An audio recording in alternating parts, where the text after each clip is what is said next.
Thank you for viewing this portion of the Institute for Perception's video tour of IFPrograms. In this video, we will be using the power functionality.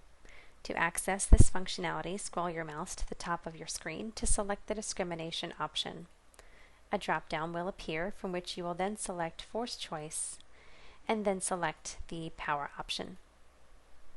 A dialog box will then appear. The power program uses the binomial distribution, or the normal approximation to the binomial distribution. They provide the sample size, or n, required to be able to detect a difference of a given size, or delta, for a given alpha and power level. Recall that for a given alpha, delta, and n, power is the probability of declaring a significant difference between the products when it exists. Within this dialog box, you will have the option of selecting 5 tabs: Calculate Sample Size, Power, Delta, Alpha, and Power Curve.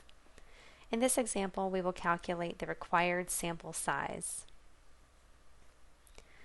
Sample sizes needed to obtain a specified level of power can be determined for a variety of methods.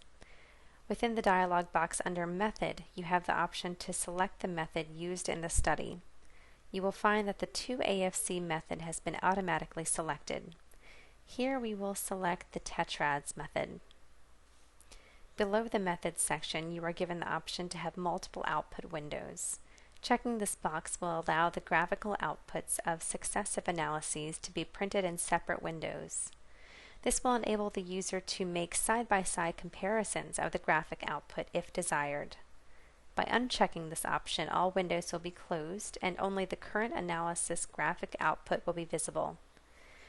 For this example, we will uncheck this box. At the top right on the dialog box, you are given the option to select the data source. Here you can choose whether to enter values manually or to use a data set. For this example, we will enter values manually. When the Enter Values Manually option is selected, you will then need to complete the data fields below. We enter those values accordingly. Here we will use a delta of 1, an alpha of 0.05, and a power level of 0.8. We will leave the max trials at its default value of 1000. Pressing the OK button runs the analysis will also close the dialog box. Pressing Apply will also run the analysis but allow the dialog box to remain open. We would use this button if we had multiple analyses to enter by hand. In this example, we will just press OK.